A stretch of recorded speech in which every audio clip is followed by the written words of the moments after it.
अपराधी जब भी अपने काम को अंजाम देता है तो उससे पहले एक षड्यंत्र जरूर बनाता है और अपने षड्यंत्र के तहत भरपूर कोशिश करता है कि मैं अपने काम को अंजाम भी दे दूं और कभी पकड़ा भी ना जाऊं। आज के कहानी में एक महिला का डेड बॉडी बंद सूटकेस में पुलिस वालों को मिलता है। पुलिस इस केस का खुलासा करने के लिए तमाम कोशिश कर लेती है, लेकिन उस महिला का शिनाख्त तक भी नहीं हो पाता है और देखते ही देखते लगभग 1 साल का समय गुजर जाता है। इधर अपराधी बड़े ही बेखौफ और बड़े खुशहाल तरीके से अपना जीवन व्यतीत कर रहे थे। उन्हें लग रहा था कि शायद हम कभी पकड़े ही नहीं जाएंगे, लेकिन आखिरकार 1 साल के बाद पुलिस इस केस का खुलासा करती है। लेकिन पुलिस जब इस केस का खुलासा करती है तो एक से एक चौंकाने वाली खबरें सामने निकल कर आती है। नमस्कार, आदाब, मैं हसमुद्दीन और आप देख रहे हैं सफ़र क्राइम तक। आज की जो सच्ची घटना मैं आपको सुनाने वाला हूँ, दरअसल ये घटना है मुंबई शहर की। मुंबई का एक थाना पड़ता है वसई। बात कर रहा हूँ मैं 26 जुलाई 2021 की सुबह के आसपास। वसई थाना क्षेत्र के भोई गांव समुद्र तट के किनारे जब सुबह सुबह कुछ लोग मॉर्निंग वॉक के लिए निकलते हैं तो देखते हैं कि वहाँ पे एक सूटकेस पड़ा हुआ है। उस सूटकेस को देख करके लोगों को थोड़ा सा अटपटा लगता है। तुरंत ही इस बात की खबर वसई थाने में दे देते हैं। पुलिस भी तुरंत घटनास्थल पर पहुँचती है और उस सूटकेस को अपने कब्जे में ले लेती है। उस सूटकेस को देख करके पुलिस वालों को भी थोड़ा सा शक होता है। पुलिस जैसे ही उस सूटकेस को ओपन करती है तो आखिरकार वही होता है जिनका उन्हें शक था। दरअसल उस सूटकेस में एक महिला का डेड बॉडी पड़ा हुआ था, जिसकी उम्र लगभग 26 से 27 साल के आसपास थी। लेकिन उस सूटकेस में उस महिला का सर नहीं मौजूद था। पुलिस तुरंत ही उस डेड बॉडी को अपने कब्जे में लेती है और पोस्टमार्टम के लिए भेज देती है और फिर पुलिस उस महिला की सर की तलाशी करना शुरू करती है। पुलिस अपनी तमाम कोशिश कर लेती है। लगभग 2 से 3 दिन का समय गुजर जाता है, लेकिन उस महिला का सर नहीं बरामद हो पाता है। पुलिस भी इस केस का खुलासा करने के लिए अपनी पूरी जोर लगा देती है। पुलिस उस महिला के डेड बॉडी का फ़ोटो ले करके और लगभग 200 बैनर छपवाती है और पूरे एरिए में हर जगहों पे लगवाती है कि शायद कोई तो व्यक्ति थाने में आए और इस महिला की शिनाख्त करे। देखते ही देखते लगभग दिन महीने गुजरना शुरू हो जाता है, लेकिन इसके बावजूद भी कोई भी व्यक्ति थाने नहीं पहुंचता है और ना ही उस महिला के बारे में कुछ पूछताछ करता है। इसीलिए पुलिस उस महिला की फ़ोटो ले करके और अपने आस पड़ोस के राज्यों के पुलिस थाने में भी भेजती है कि शायद वहां से कोई खबर आ जाए। देखते ही देखते लगभग 1 साल का समय गुजर जाता है, लेकिन इस 1 साल में भी कोई भी व्यक्ति थाने नहीं पहुंचता है और ना ही उस महिला के बारे में कुछ पूछताछ करता है। पुलिस वालों को भी लगता है कि शायद अब इस केस का कभी खुलासा नहीं हो पाएगा। इधर कर्नाटक के बेलगाम शहर का रहने वाला जावेद शेख पिछले 1 साल से अपनी बेटी सोनिया के नंबर पर फ़ोन कर रहा था बातचीत करने के लिए। सोनिया, जिसकी उम्र है लगभग 25 साल। जावेद साल 2017 में सोनिया की शादी मुंबई के नाला सोपारा के रहने वाले आसिफ शेख से किया था।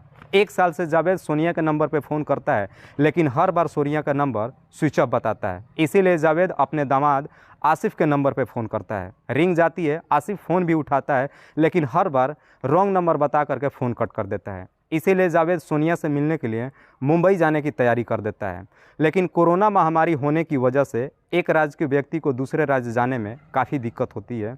इसलिए जावेद चाह करके भी मुंबई नहीं जा पाता है। लेकिन जैसे ही कोरोना महामारी ख़त्म होती है कि 27 अगस्त 2022 को जावेद अपने एक रिश्तेदार को लेकर के और मुंबई शहर पहुंच जाता है अपनी बेटी सोनिया से मिलने के लिए। जैसे ही जावेद सोनिया के घर पे पहुंचता है तो देखता है कि उसके घर पे बाहर से ताला लगा हुआ है। जावेद आस पड़ोस के लोगों से जब पूछताछ करता है तो आस पड़ोस के लोग कहते हैं कि ये लोग आज से ठीक 1 साल पहले इस घर को बेच करके यहाँ से दूसरी जगह चले गए। जावेद जब दूसरी जगह का एड्रेस आस पड़ोस के लोगों से पूछताछ करता है तो आस पड़ोस के लोग कहते हैं कि जब ये लोग यहाँ से घर खाली करके गए थे तो अपना एड्रेस किसी को नहीं दे करके गए थे। अब जावेद को भी समझ में नहीं आता है कि अपनी बेटी सोनिया की तलाशी कहाँ करें। आखिरकार 29 अगस्त 2022 को जावेद इसी नाला सोपारा के अचोले थाने में जाता है और पुलिस वालों से अपनी बेटी सोनिया के बारे में बताता है। पुलिस जब जावेद से पूछताछ करती है तो जावेद कहता है कि साहब, मैंने अपनी बच्ची से आखिरी बार 8 जुलाई 2021 को बात किया था। उसके बाद से जब मैं सोनिया के नंबर पर फ़ोन कर रहा हूँ, हर बार उसका नंबर स्विच ऑफ बताता है। जब मैं अपने दामाद आसिफ के नंबर पर फ़ोन करता हूँ तो वो फ़ोन तो उठाता है, लेकिन रॉन्ग नंबर बता करके और फ़ोन कट कर देता है। पुलिस यहाँ पे बड़े ही चालाकी से काम लेती है। पुलिस जावेद से कहती है कि आसिफ का नंबर दो। जैसे ही जावेद आसिफ का नंबर देता है, पुलिस आसिफ के नंबर पे दोस्त बन करके फ़ोन करती है। पुलिस जब आसिफ के नंबर पे फ़ोन करती है तो उस वक्त खुशकिस्मती से आसिफ की माँ रबिया फ़ोन उठाती है। पुलिस कहती है कि मैं आसिफ का दोस्त बोल रहा हूँ। दरअसल मैं आसिफ से मिलने के लिए उसके घर पे गया था, लेकिन वहाँ पे आपके घर पे ताला लगा हुआ है। पड़ोसियों ने बताया कि आपने वहाँ से घर खाली कर दिया है। मुझे आसिफ से मिलना बहुत ज़रूरी है, प्लीज़ आप मुझे अपना घर का एड्रेस बताएं। रबिया भी तुरंत अपना एड्रेस बता देती है। रबिया कहती है कि हमने 1 साल पहले उस घर को खाली कर दिया और फिलहाल अभी हम लोग मुंब्रा के इसी मैरिज हॉल के बगल में एक किराए का कमरा लेकर के रह रहे हैं। जैसे ही रबिया अपना पूरा एड्रेस बताती है, इसे सुन करके कहीं ना कहीं जावेद के भी चेहरे पे थोड़ी सी मुस्कान आ जाती है और फिर पुलिस जावेद से कहती है कि जाओ अपनी बेटी सोनिया से मिल लो। जावेद तुरंत ही बताए हुए एड्रेस पे पहुंचता है सोनिया के घर पे। जैसे ही सोनिया के घर के अंदर एंट्री करता है तो देखता है घर के अंदर सोनिया की 4 साल की बच्ची अमायरा घर में खेल रही थी। सोनिया के सास ससुर भी घर में मौजूद थे। सोनिया का पति आसिफ भी घर पे मौजूद था, लेकिन सोनिया कहीं दिखाई नहीं दे रही थी। जावेद आसिफ से पूछता है कि सोनिया कहाँ है। इस पे आसिफ अपने सर को शर्मिंदगी से नीचे झुकाते हुए और जावेद से कहता है कि सोनिया 1 साल पहले ही अपने आसिफ के साथ फरार हो गई। जब इस तरह की जवाब आसिफ जावेद को देता है तो इसे सुन करके जावेद को भी बड़ा अजीब सा लगता है। जावेद कहता है कि जब वो अपने आसिफ के साथ फरार हो गई तो तुमने पुलिस थाने में जा करके कंप्लेन क्यों नहीं दर्ज कराया। इस पे आसिफ कहता है कि जब सोनिया घर छोड़ करके गई थी, एक लेटर छोड़ करके गई थी और उसमें उसने साफ साफ लिखा था कि मैं अपने मर्जी से अपने आशिक के साथ जा रही हूँ, इसीलिए मुझे कोई भी तलाशी करने की कोशिश नहीं करेगा। इसीलिए हमें लगा कि अगर पुलिस थाने में भी जाते हैं हमारी सिर्फ बदनामी होगी, सोनिया वापस कभी आएगी ही नहीं। इसीलिए हमने अपनी इज्जत बचाने के लिए हमने अपना पुराना मकान वहाँ से बेच दिया और लोगों को बिना अपना एड्रेस बताए यहाँ पर आकर के रहने लगे। जब आसिफ ये पूरी कहानी जावेद से बताता है तो जावेद फिर से पुलिस थाने जाता है और पुलिस वालों से अपनी बच्ची के बारे में कहता है कि साहब मेरी बच्ची को कहीं से भी ढूंढ करके ला दो, मुझे एक बार उससे मिलना है। आखिरकार पुलिस जावेद के ही तहरीर पे सोनिया का गुमशुदगी का रिपोर्ट दर्ज करती है और फिर इस केस की छानबीन करना शुरू करती है। पुलिस इस केस की छानबीन करने के लिए सबसे पहले सोनिया के पति आसिफ को ही पुलिस थाने बुलाती है और फिर आसिफ से पूछताछ करती है। तो आसिफ भी फिर से पुलिस वालों को वही कहानी बताता है जो अपने ससुर जावेद को बता चुका था और साथ ही साथ उस लेटर को भी पुलिस वालों को दिखाता है कि साहब जब सोनिया घर छोड़ कर गई थी तो यही लेटर घर पे छोड़ के गई थी। जैसे ही लेटर पुलिस वालों को दिखाता है, जावेद जब उस लेटर को देखता है तो उस लेटर को देख करके जावेद कहता है कि साहब ये राइटिंग मेरी बेटी सोनिया की नहीं है। जावेद कहता है कि साहब मैं इस बात को कभी मान ही नहीं सकता हूँ कि मेरी बेटी अपने आशिक के साथ कभी फरार हो सकती है। मैंने अपनी बेटी को बचपन से पाला पोसा है, मैं अपनी बेटी को अच्छी तरीके से जानता हूँ। जब मेरी बेटी का शादी से पहले किसी के साथ में लव अफेयर नहीं था तो शादी के बाद मेरी बेटी का लव अफेयर कैसे हो सकता है। पुलिस वालों को भी कहीं ना कहीं आसिफ के ऊपर शक चला जाता है और फिर पुलिस आसिफ से सख्ती से पूछताछ करना शुरू करती है। जैसे ही पुलिस अपना सख्ती दिखाना शुरू करती है, आसिफ भी तुरंत ही अपनी सच्चाई कबूल कर लेता है। आसिफ जो कि मुंबई शहर के नाला सोपारा का रहने वाला है। आसिफ के पिता का नाम हनीफ, माँ का नाम रबिया। आसिफ का एक छोटा भाई है जिसका नाम है यासीन और एक बड़ी बहन है जिसका नाम है गुलफ्सा।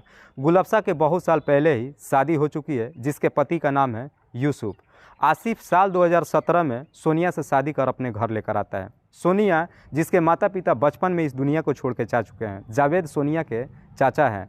जावेद सोनिया को अपनी बच्ची की तरह बचपन से ही परवरिश ही नहीं करते हैं बल्कि बेहतर शिक्षा भी देते हैं। सोनिया साल 2017 में जब शादी कर अपने ससुराल जाती है, अपने परिवार वालों के साथ में बड़े खुशहाल तरीके से जीवन व्यतीत करना शुरू करती है।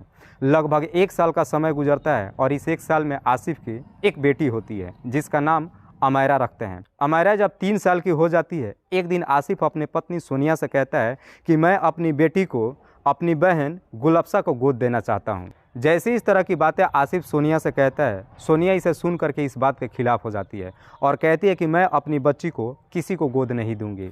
इस पे आसिफ कहता है कि मैंने अपने बहन से वादा किया है। दरअसल गुलफ्सा की बहुत साल पहले शादी हो चुकी थी लेकिन गुलफ्सा का कोई भी संतान नहीं हुआ था। इसीलिए आसिफ अपनी बहन से वादा कर देता है कि अगर मेरा कोई भी औलाद होगा तो मैं तुम्हें गोद दे दूंगा। जैसे ही अमायरा 3 साल की होती है, अमायरा को गोद देने के लिए आसिफ जब अपनी पत्नी सोनिया से कहता है, सोनिया इस बात को मानने के लिए तैयार ही नहीं होती है। लेकिन इस बात का समर्थन आसिफ का पूरा घर का परिवार करता है और इसी बात से लेकर के अब सोनिया से लड़ाई झगड़े होने शुरू हो जाता है। आए दिन हर रोज़ छोटी मोटी बातों को लेकर के और सोनिया का उसके पूरे घर परिवार वालों से झगड़े तकरार होता है और झगड़ा तकरार का मेन एक ही वजह होता है अमायरा।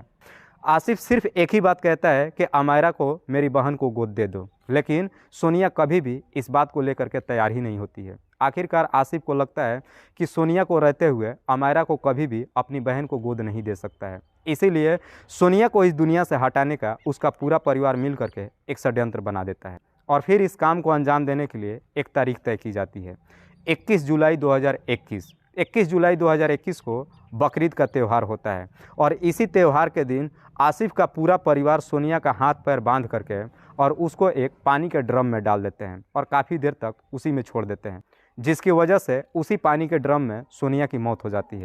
और उसके बाद से उसके डेड बॉडी को बाहर निकालते हैं और उसे ठिकाने लगाने का एक तरकीब निकालते हैं। सोनिया के शरीर से उसके धड़ को अलग करने के लिए आसिफ एक तेज़ धार हथियार लाता है। कोशिश तो करता है लेकिन आसिफ उस धड़ को अलग नहीं कर पाता है। उसके बाद से उस हथियार को सोनिया के ससुर हनीफ लेता है और सोनिया के सर को उसके धड़ से अलग कर देता है और उसके बाद से उसके धड़ को ठिकाने लगाने के लिए सारी दरिंदगी की हदें पार कर देते हैं। सोनिया के सर पे जितना भी बाल होता है उसके बाल को अलग कर देते हैं। इसके बावजूद भी उन्हें लगता है कि शायद अगर किसी को इसका सर मिल जाए तो हम पकड़े ना जाए। सोनिया के होंठ के दाएं तरफ में एक तिल होता है, उस तिल को एक तेज धार नुकीले हथियार से और निचोड़ करके बाहर निकाल देते हैं।